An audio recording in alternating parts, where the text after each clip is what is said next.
Welcome back to another dose of unicorn farts. This is the 4th episode, and this is quite an involved episode. I've tried to break it down as it is nuanced and has layers. As you know, I am Wakafa. I am a quantum energy healer. I help those who are ready to walk their organic path, free from all systems of oppression that sits within our energy fields. I do this through past life regression called angelic universal Reiki alchemic hypnosis healing, or for short, and also through Reiki angelic alchemy healing, or RA. I have the ability to see the negative and also the positive in the light and darkness. And if you're interested to know more, you can find out more on my website on www.lightwithin.online. In the previous episode, I spoke about what the matrix and the inverted matrix is. So let's go straight into how it operates. And this is where I call it the systems of oppression. Now, this affects those who have privilege as well as those who are oppressed. They are opposite sides of the same coin. So this will help you identify where the inverted matrix sits in you so you can see it and find a way to dismantle it so you become free. As I mentioned, the pandemic and Black Lives protests and also finding Aurora helped me understand this better. What was going on was previous to this, I had come across white supremacy and started understanding how it had affected me. However, understanding white supremacy, what it did was it didn't help my relationship with my husband, who is white. Although he was very open to understanding it, and you could see that these were blind spots because the society we live in has normalized all the microaggressions that are constantly carried out in society, not just the blatant racism, but the microaggressions of othering, white entitlement, white centering, dismissing brown, black people, things like that. Those were really hard for him to understand and see, and it was obviously it's something he needs to learn and do. But at the same time, what I found was I would go into fight and flight mode. And this didn't make any sense to me because I've got a husband here who's willing to learn, listen, hear, see, and really start to dismantle this. He did go on courses, but there's nothing like living an actual experience and going through something on a day-to-day basis. And the fact that he was married to a brown woman really brought a lot of this stuff up. And I'm not one to sit and do nothing once I see something. However, what I did notice was I would sense an energy in him and it would put me in fight and flight mode.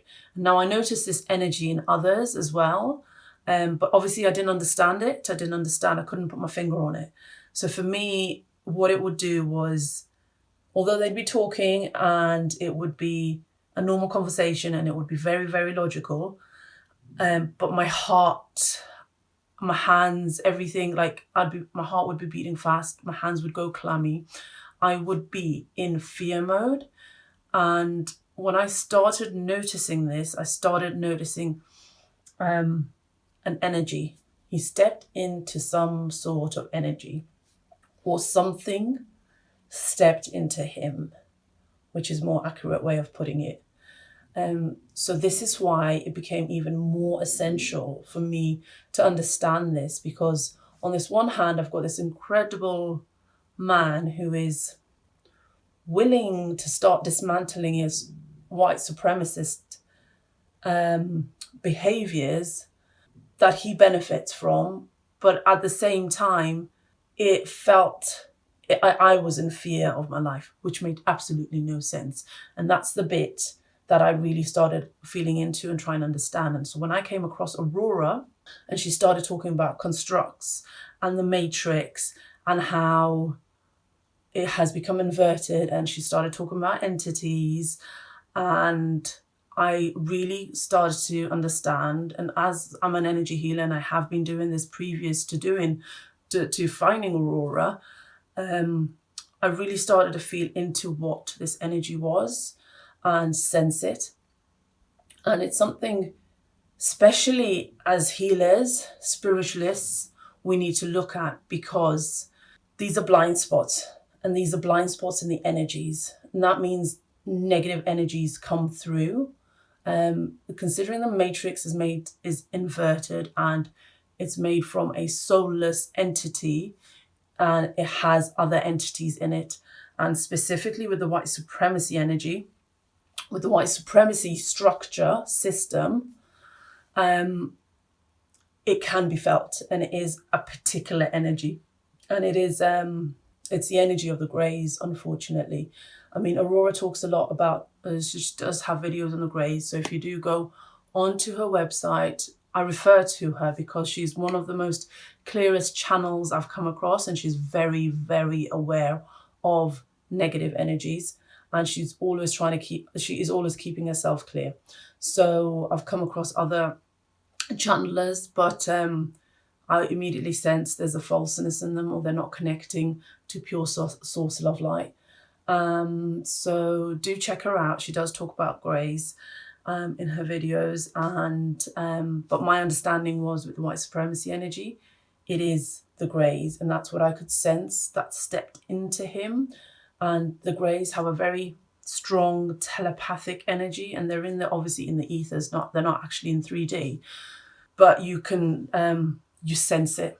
Your soul senses it, because they've become soulless. They've disconnected from their soul, and they're very mental. Like, what I mean is, they're very telepathic. It's a very strong energy, and it's very logical, but you don't feel the soul. You feel no heart energy. And this is what has led me to understanding what the systems of oppression / privileges are and how they work. But the programmings, like the base programmings running through them. So that's what I'm going to go through now. So the first one is fear. So fear of anything, fear of dying. So if you've got these programs running, and you've got to check for them: fear of dying, fear of walking in the dark, fear of an authority figure, fear of not having enough toilet paper, fear of not having enough food, of starvation, of being seen as bad, as going to hell, fear of another race, fear of prosecution, fear of war in your backyard, fear of being seen, not complying, or not being the norm, or what people may say of you. Obviously, this does not apply to people who are genuinely in these situations, and there's a real threat of that. I'm talking about having these constant fears when there is no threat of that around. As you can see, the list is endless. You may want to sit, make a list of what yours are, and then see how you've been controlled by these. So we did see this clearly, obviously demonstrated in the pandemic, and how well it really did work. I mean, it was really hard not to feel the fear. I felt it. I was compliant at one point. I was wearing a mask and standing 2 meters apart. None of it stopped me getting COVID. I think I've had at least 4 times. I talk about this in one of the episodes that's coming, The Matrix at Play. So, however, even though the masses may have fallen for all of this, I know it awakened a lot of souls, and they started questioning everything around them. So I do feel like this was a moment for people to wake up. Remember, the base code of this matrix is to learn, make mistakes, and evolve. So it doesn't matter what the inverted matrix throws at us. Some of us are going to wake up, because it is in our essential DNA to make mistakes, learn, and grow up. So when an inverted matrix throws something at us like this, it makes us wake up, for those that are ready to wake up. And it is because of these people who started waking up, we are walking around mask-free in the UK. They made a stand. They said, no, I will not comply. You will not take away my freedom. And they protested. And the amount of power from people getting together and protesting made a massive change. Obviously, the Matrix is really smart. They've changed the laws on protests now because of this. While most of us were locked up at home, where we had self-imprisoned ourselves, especially in the UK. I mean, the inverted matrix is very, very smart in the way it works. At some point, I felt the energies of war, specifically the Second World War. I wasn't even alive then, but the sense I got was like how it is in the movies. I don't know how they managed to do this, but it was definitely in the air as soon as you stepped out. I am not one, I don't watch mainstream media either, so I didn't feed into the energy of it. So obviously war is a big one, and the need for it at all. Going to war actually feeds the matrix, the inverted matrix. Your soul or an aspect will get trapped in the inverted matrix and keep getting recycled if you're a soldier. This will build more and more karma, making it hard to connect to your higher self. So you will get to a point where you can't hear your own intuition or discern the truth. You can become quite robotic about your life. So we covered the first one, fear. The second one is them versus us, which is war. So us, obviously the pandemic used this as well, and other countries are still using this, and you can see this being played out really well in the US. I mean, there's only ever two sides you can take. It's either the blue or the red. I mean, I fell into this as well, as I clearly felt the divide during the pandemic. Either you took the V or you didn't. And those that did, I was horrified. As I've already mentioned, understanding white supremacy and how it's the basis for all organizations in the West. And it's something that actually caused depression in me, and what caused me to quit my job. And it took about 3 years for me to realize it was white supremacy, and it wasn't me being lazy and not trying hard enough to push past whatever I was feeling.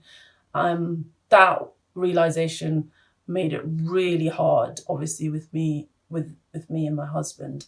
And it made me angrier, understanding what was at play, and didn't really help me step out of the system until I realized how whitewashed I was, and where I was carrying white supremacy within me, as in entitlement, white centering, white fragility.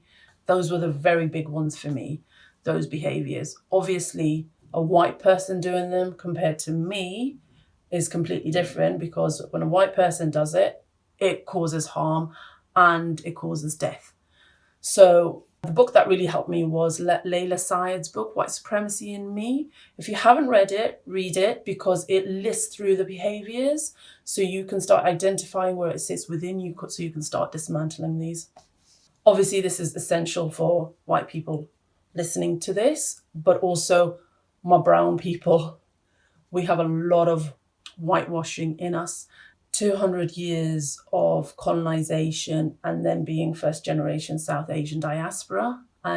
It's just there, those behaviors, and it is something that we need to look at and dismantle, because otherwise we're just adding to the problem that already exists, and we will not be free to walk our own divine organic path.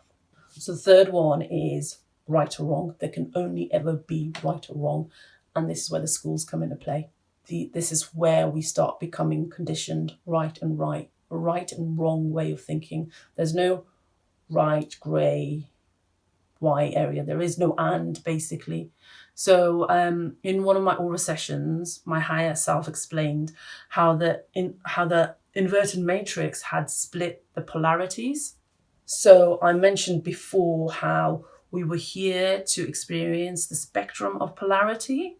So, and not just the extremes of it. So from what I understand is the polarity was split, and we're only now we've only been experiencing the extremes, the right, the wrong, the left, the right, the light, the dark, the masculine, the feminine. Whereas now this is being healed, and we are being able to experience the spectrum of it. So that, and no more either or, it's and. So, and we're seeing this in our everyday lives. So this is what we would probably refer to now as binary thinking, and obviously that's very computer language. It's really fascinating because we're shifting away from this. And I gave an example in my light and darkness episode where I talked about men are better suited to pull-ups than women because women have stronger lower bodies. So do you see how these programmings have filtered down to our own thinking and created an either or, so we can't think beyond this? So I've already mentioned the fixed mindset. This is also create the fixed mindset. I mean, I've seen this thrown around in the last company I worked for, which was run by white private school educated men. Talk about being in the system. There was absolutely no diversity. And when I suggested something, it was dismissed and I was told I was being moany. Thanks for putting me in that box. I hope you're more comfortable now. There was no way their mindset would or could be anything but fixed. They're so systemized through the culture, through education, through their imperialistic thinking. What this also makes you stop doing is making mistake and getting things wrong, because we know the journey to success is paved in mistakes.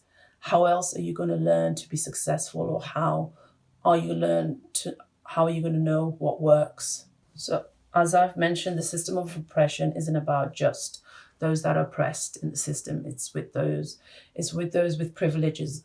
So the more you have, the harder it's for you to break out of them, unless you start connecting to your infinite love light and your higher self. White supremacy is very much a mental energy and a program run by the soulless entities, as I've already mentioned.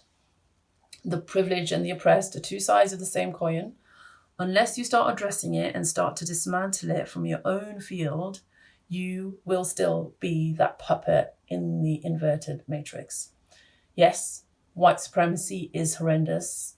It causes death. It causes harm, full stop. No arguing about that. But we all need to be free of this. We need to see where it sits within us. Also, by doing that, what we're doing is no longer becoming the victim. We're taking back our power. We're shifting our own self. And that's so powerful, because that's not something the system wants you to do. When you realize you are your own savior, you start seeing through a lot of the systems. And this is where your discernment really starts to kick in. So do the self-work. It's hard to see yourself in a bad light. It really is. But it's the most liberating thing you can do for yourself once you get over the level of harm you've caused by your interactions. It'll help you see the system, and then you can choose whether you interact with it or not. So the fourth one is you have to be perfect, physically or in anything we do. It's like the right and wrong one. Let's take beauty. It's about perfection, and it's something that you have to look perfect. But beauty is not just physical, it's felt. Beauty is a heart expansion. I feel it when I connect with clients and see their true light and darkness, and when they're connected with their higher self, because my heart just blazes open. It's something you feel when you're in nature. It's something you feel when you look at your child. That's what beauty is.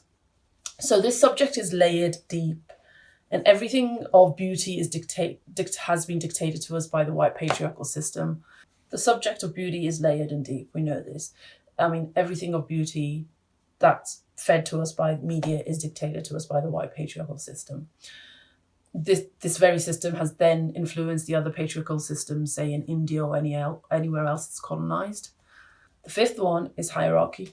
If you feel superior to someone for whatever reason, the matrix has said you were better, age, gender, beauty, academic status, or just being doctors or being a lawyer, or if you in your past life thought you were a queen or a princess. These are all the inverted matrix. It's giving you a false sense of power. So obviously with the hierarchy, you'll feel it's more prevalent in countries where there is a monarch. Welcome to England.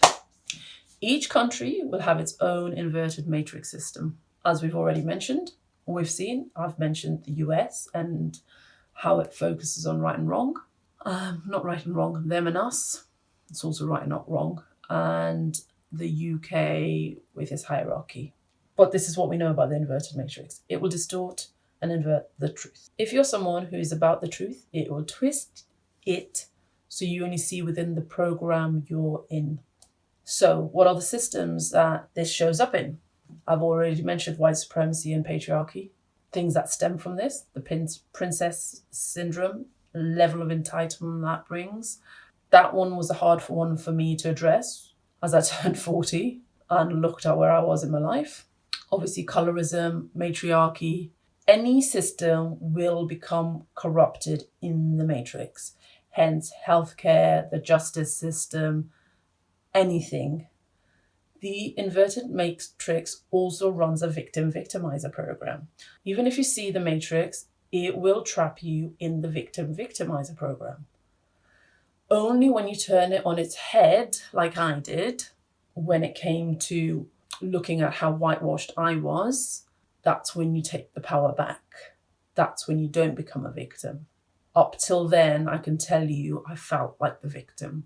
And it was the most horrendous feeling because I'm not generally one to be a victim. I feel like I will do what I can and not play that victim role. So when the system makes you a victim, it's so uncomfortable. It's not the truth. That's what it is. It's not the truth, but then that's how you're seen and perceived by others. So that's one to remember. The other place I experienced it was when I was interacting with Muslim families. So things kept happening where I was either made to be the victim or the aggressor. I was so triggered. And I think I've mentioned this already in episode 2. That's when I realized it's an actual program that's running. So it will latch onto any system that's inverted, and especially religion, because that has become inverted. So if you look at the Islamic religion, the Muslim religion, God is outside you yourself. He's not inside. You are not God. That's what it teaches you. You give your power to God. So when things go wrong, generally, we say it's not God's will. There's an energy of disempowered. We become disempowered. We become the victim. Hence why the victim-victimizer energy runs so deeply in this. This is a hard one to come out of. You've got to say where it sits within your body, and then you've got to clear any negative or non-serving contracts you've made with the religion. And as I say, and I've said from the beginning, use your own discernment, feel out what you feel is the truth, and do not take my word for any of this.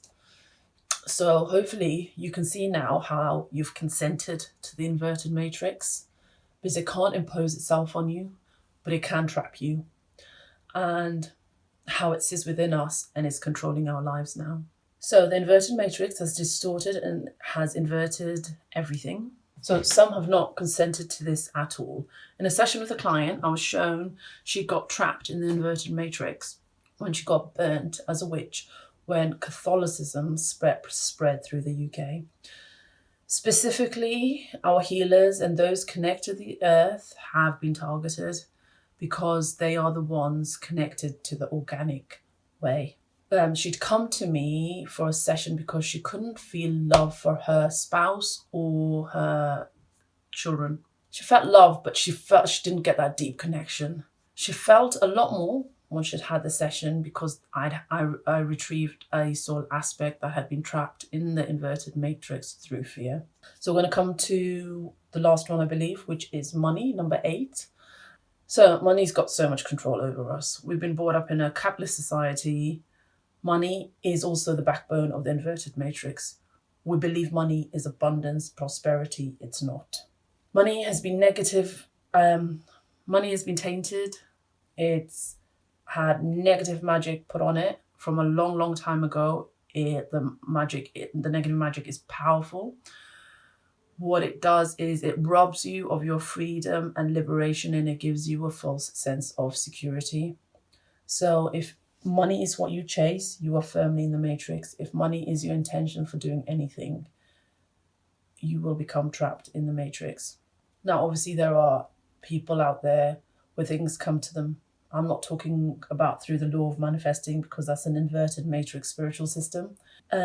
Things flow to them, what they need and when they need it. And it's most likely because they haven't sold their soul for money in some past life. They are firmly out of the matrix. So the natural law of abundance is that it comes through the feminine energies, not female, feminine. When we put time and effort and passion into something, we should get something back. That's been inverted. It's no longer in the feminine, it's in the masculine, and the masculine in the inverted matrix means the male. Hence the patriarchal energies, the patriarchal system. So this one was a big one for me because I feel like I escaped the patriarchal system just because of who I am in terms of being quite independent. But as soon as I got married, I gave my right to earn up. I was like, husband can do that. He can be the main breadwinner. I'm going to stay at home, be with the kids. So do you see how I allowed the inverted matrix in? The other one is obviously if you step more into your feminine and try to do work that is organic, like healing work or something that your heart and passionate about, that your heart is into, it's going to be a lot harder to make money from it because you're in the system, so you're in the inverted system. So you need to find where that is sitting within you. And if that's in a past life or when you gave that power away, that level of abundance. So I said, in the matrix, money does not equate to abundance. In the natural law, abundance equates to money, but it also equates to fertility, it equates to prosperity, and that means completely different.